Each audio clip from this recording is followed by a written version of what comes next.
La atmósfera es un bien común indispensable para la vida, respecto del cual todas las personas tienen el derecho de uso y disfrute y la obligación de su conservación. Por su condición de recurso vital y por los daños que de su contaminación pueden derivarse para la salud humana, el medio ambiente y demás bienes de cualquier naturaleza, la calidad del aire y la protección de la atmósfera ha sido desde hace décadas una prioridad de la política ambiental.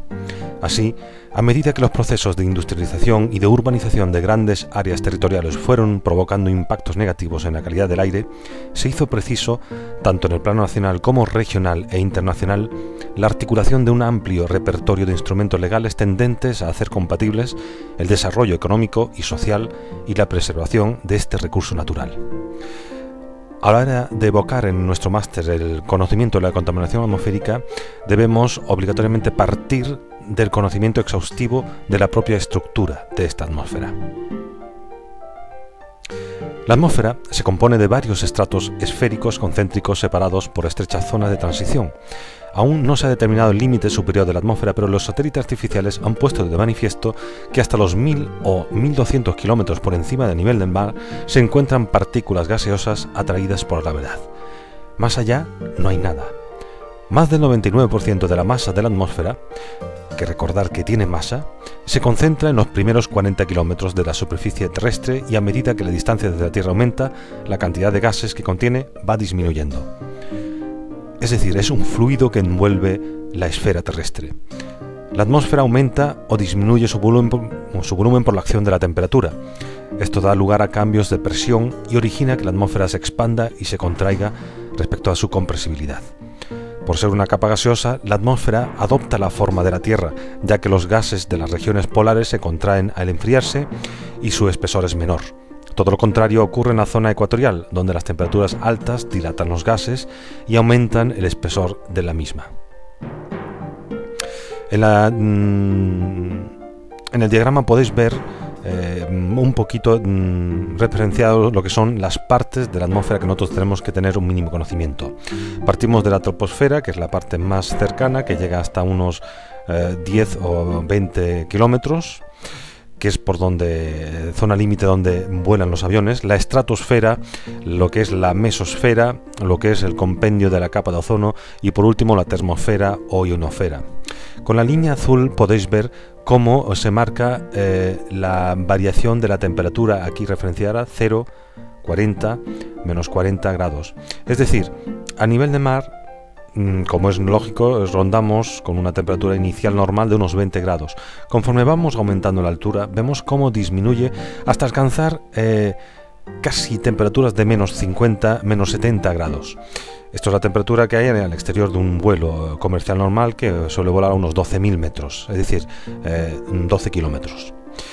Cuando entramos ya en la estratosfera vemos como hay un cierto avance del aumento de temperatura hasta llegar a 0 grados y luego se produce un retroceso hasta llegar a unas temperaturas límite de menos 100 grados, menos 90 grados en lo que es la capa de air glow.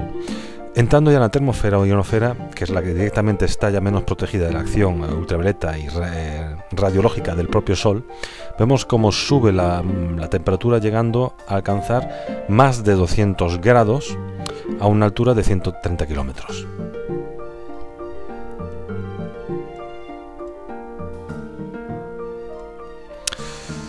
Respecto a la estructura de la atmósfera tenemos que diferenciar entre dos partes, la homoatmósfera, que va de 0 a 60 kilómetros, y la heteroatmósfera, que va de 60 a 10.000 kilómetros. En la primera está formada por una mezcla de gases denominado aire, el aire que respiramos. Los componentes mayoritarios de esta capa son efectivamente el nitrógeno, con más de un 79%, el oxígeno, que suele alcanzar el 20,9%, el argón, las partículas o moléculas de agua, la humedad relativa, y dióxido de carbono. Y la heteroatmósfera, en esta zona los gases se encuentran separados en las capas atendiendo al peso del átomo que allí se encuentra. Se puede distinguir la capa de oxígeno, la capa de helio y la capa de hidrógeno, que es la última y menos pesado. Como habéis visto antes en la ilustración, aquí podemos ver y tenéis que aprender exactamente que hay 4 capas primordiales atendiendo a sus características físicas. La primera, que es la que más pegada está a la Tierra, es la troposfera, que va de 0 a 12 kilómetros. Es la capa de la atmósfera donde se desarrolla la vida y se producen los fenómenos atmosféricos. Esta capa termina en la tropopausa. La estratosfera va desde 12 a 45 kilómetros y se produce un aumento en la temperatura de la atmósfera que puede alcanzar hasta los 100 grados. En esta capa se sitúa la capa de ozono, es decir, la ozonosfera. El ozono es un gas estable que absorbe radiaciones ultravioleta. Este tipo de radiaciones imposibilita el desarrollo de la vida. Si no fuera por la capa de ozono que parte o criba esta radiación muy dañina, no seríamos capaces de desarrollar nuestro ciclo vital. Esta capa termina en la estratopausa. La mesosfera, que va desde 40 a 90 kilómetros, es donde se produce una disminución de la temperatura que puede llegar hasta los menos 80 grados centígrados. Esta capa termina en la mesopausa. Y por último, la ionosfera o termosfera, que va de 90 kilómetros hasta los 500, se denomina así porque los átomos y moléculas existentes se encuentran en forma de iones, es decir, con carga eléctrica. También se denomina termosfera, porque la temperatura de esta capa aumenta hasta los 1500 grados debido a la absorción de la energía de las radiaciones que llegan a ella, y en esta capa es donde se produce la reflexión de las ondas de radio y televisión.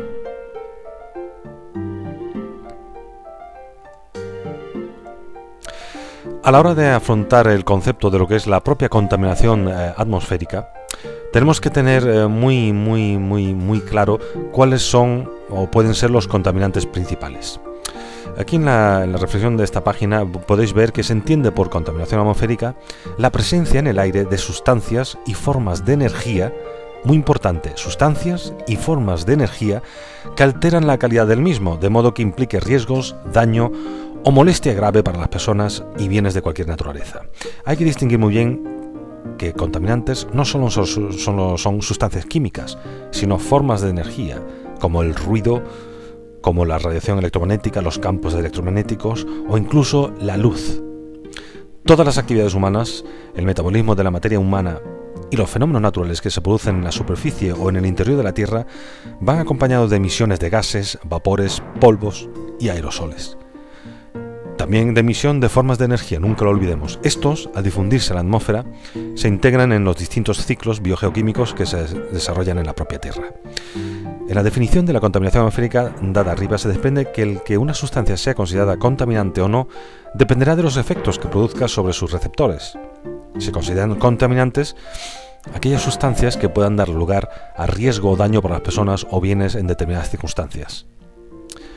Las fuentes, aquí ves en el cuadro referenciado, pueden ser hasta de origen natural, como los volcanes, que pueden producir óxido de azufre, partículas.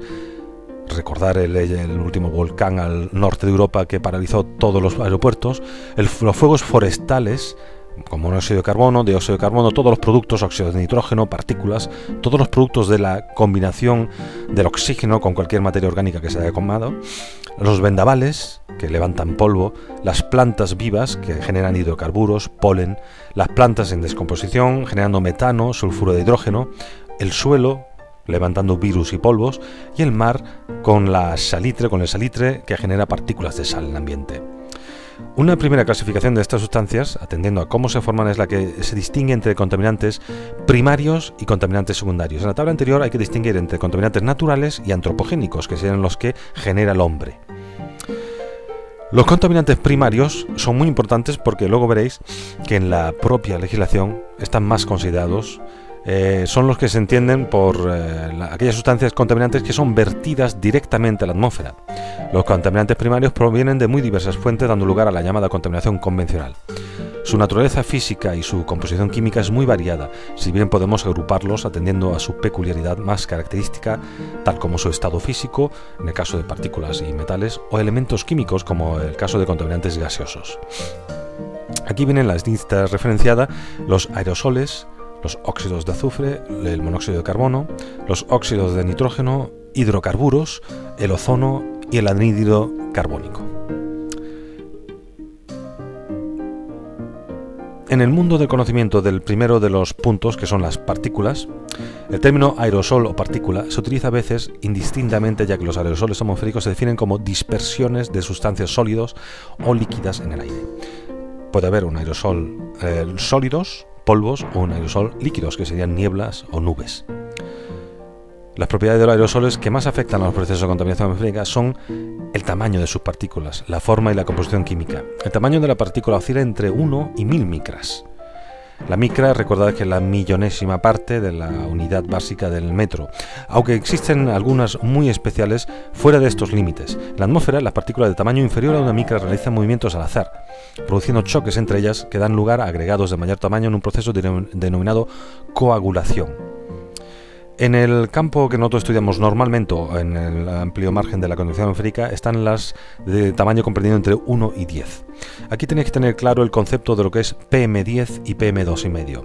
El PM10 es una fracción de partículas en suspensión que se estudia, ¿vale?, donde el corte de la dispersión normalizada del diámetro aerodinámico, es decir, de la media de lo anchas que sean las partículas, llega hasta 10 micras. Y el PM2,5, ese corte de la mediana del tamaño de partículas que produce el sistema de captación por impactación, va a separar las partículas de hasta 2,5 micras de diámetro aerodinámico. La composición química varía mucho de unas sustancias a otras, dependiendo fundamentalmente de su origen. Así, las partículas de polvo procedentes del suelo contienen principalmente compuestos de calcio, aluminio, silicio. El humo procedente de la combustión del carbón, petróleo, madera y residuos domésticos contienen muchos compuestos orgánicos, al igual que los insecticidas y algunos productos procedentes de la fabricación de alimentos y de la industria química. En la combustión del carbón y gasolina se liberan metales pesados que pasan a formar parte de las partículas liberadas de la atmósfera y generalmente forman óxidos metálicos. Aquí tenéis un cuadro de distribución. Partículas medias en suspensión sería lo que nosotros denominamos las PM2,5, las sedimentales es PM10 y luego tenemos humos industriales y humos de combustión. En el campo del estudio del óxido de azufre hay que referenciar que se emite a la atmósfera en mayores cantidades. El que se emite más es el anhídrido sulfuroso, el dióxido de azufre, y en menor proporción, que no rebasa el 1 o el 2% de anterior, el anhídrido sulfúrico. El sulfuroso es un gas incoloro, de olor picante, irritante, en concentraciones superiores a 3 ppm. Recordar que el dióxido de azufre proviene de la combustión, de un proceso de combustión o de descomposición donde el oxígeno se ha combinado con un átomo de azufre que bien provenía de una impureza de un carbono, de un petróleo, de un fuel o de una proteína en estado de descomposición. Es 2,2 veces más pesado que el aire, a pesar de lo cual se desplaza rápidamente en la atmósfera, siendo un gas bastante estable.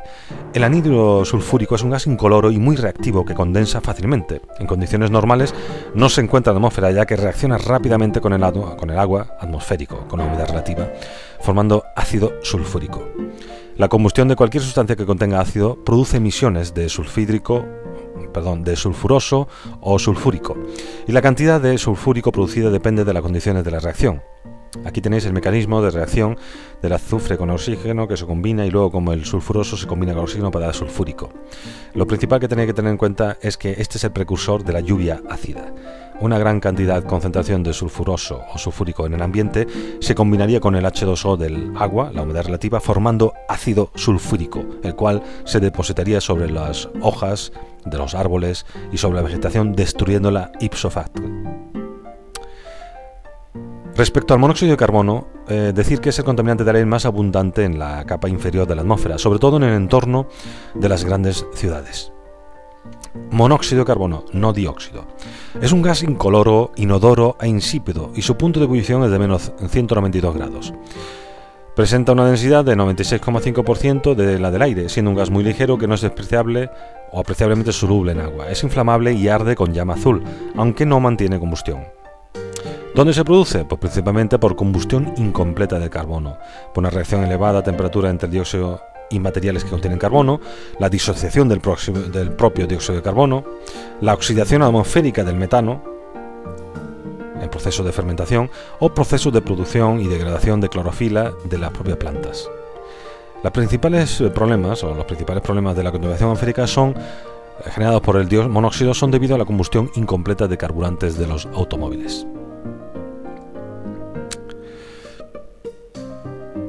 Respecto a los hidrocarburos, deciros que son sustancias que si se encuentran en presencia en el ambiente es por la evaporación de disolventes orgánicos volátiles o por una mala combustión de los propios combustibles.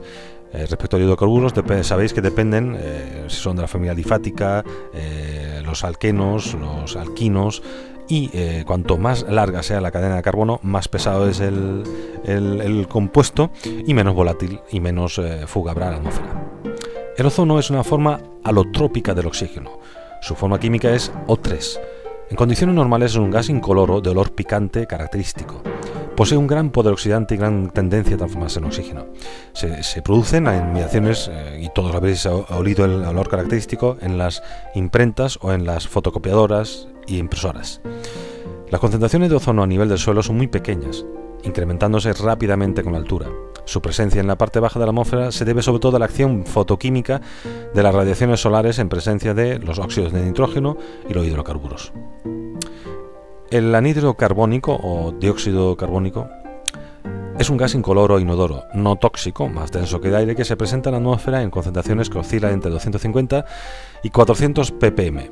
En realidad no se puede considerar como contaminante en sentido estricto, ya que no es tóxico y se hallan en atmósferas puras de modo natural. No obstante, por los posibles riesgos que entraña su acumulación en la atmósfera, como consecuencia de las alteraciones producidas en su ciclo por las actividades humanas, que pudieran dar lugar a una modificación del clima de la Tierra, lo consideramos como sustancia contaminante.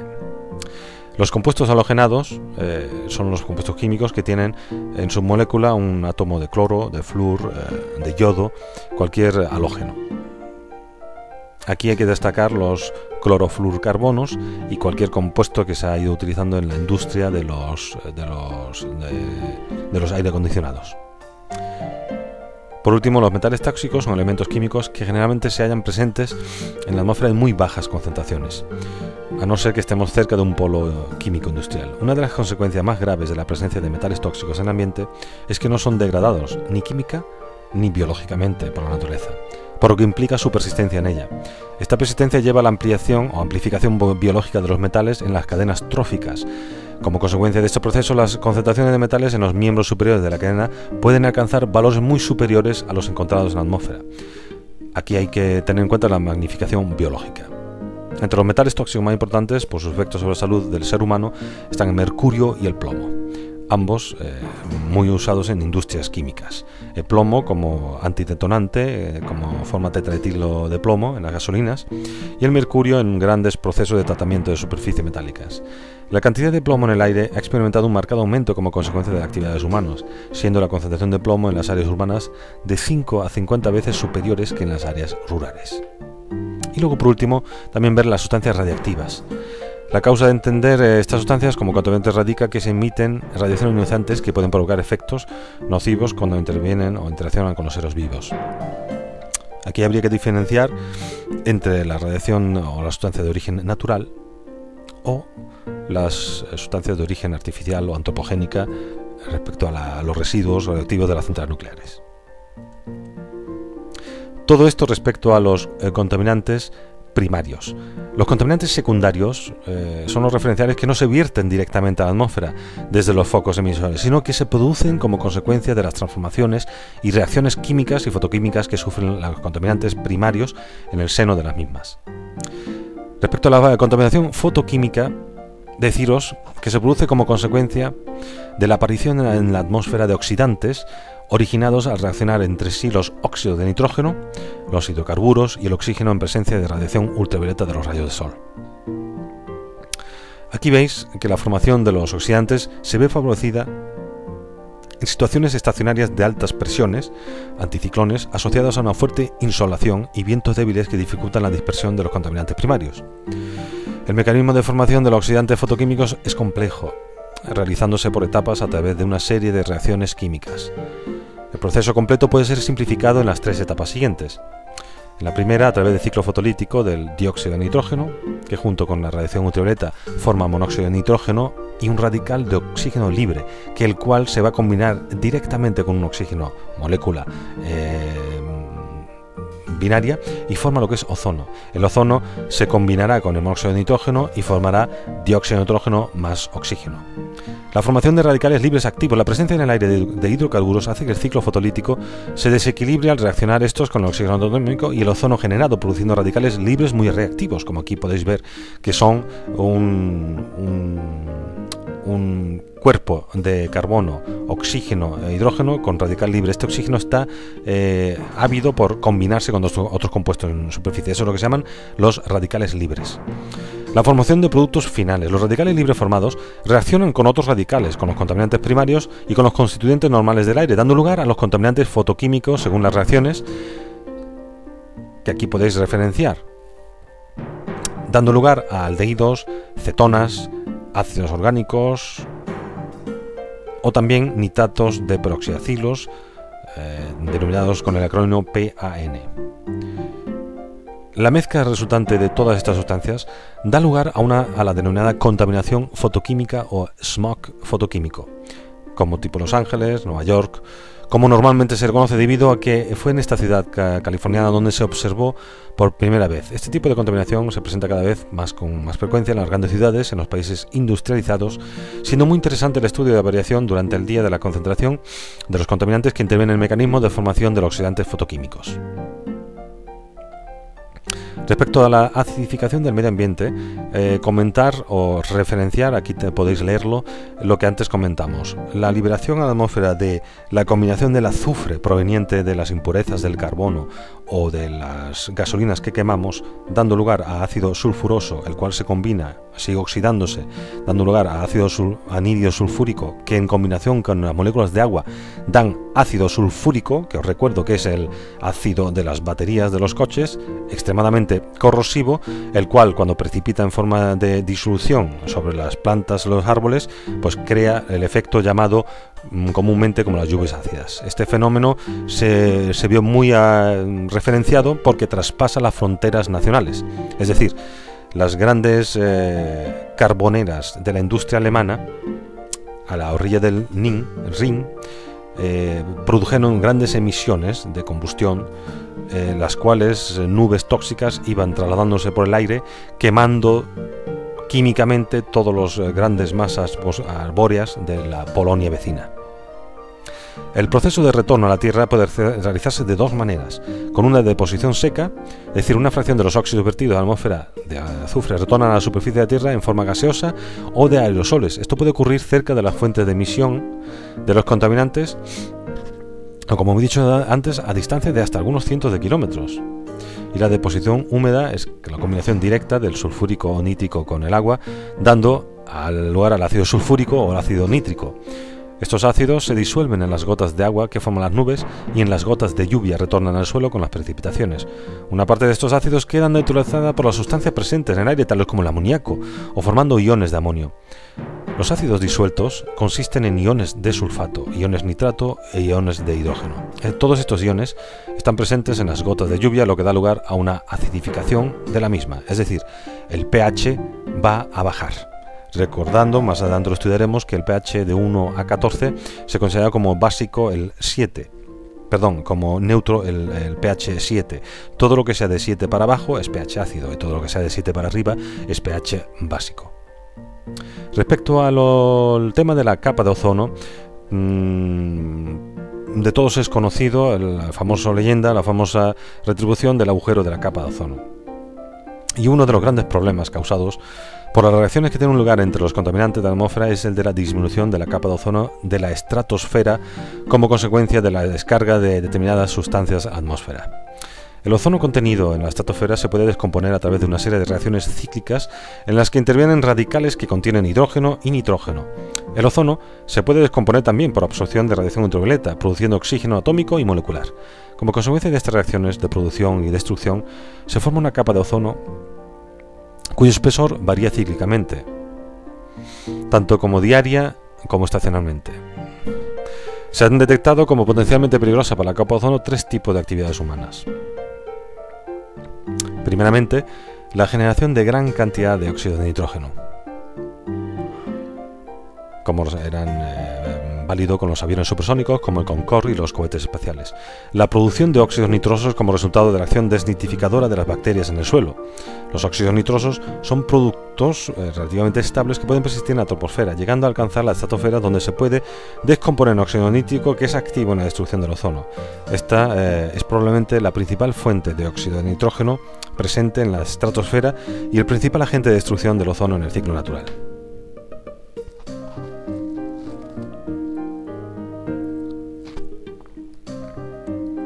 Finalmente, los átomos libres de cloro pueden producir la destrucción del ozono a través de una serie de reacciones. Aquí viene el quid de la cuestión. La presencia de estos átomos de cloro en la estratosfera se debe a las reacciones que sufren los clorofluorcarbonos cuando se dispersan en las atmósferas. En estas últimas décadas, dos de estos productos, el CF2CL2 y el CFCl3, se han utilizado con gran profusión como refrigerantes en la industria y especialmente como propelentes en los sprays debido a su alta estabilidad química, baja toxicidad y no ser inflamables. Su estabilidad química es la que permite la migración de estos productos hasta la estratosfera, en la que se descompone como consecuencia de la radiación ultravioleta, produciendo átomos de cloro, los cuales rompen el equilibrio de la formación de ozono.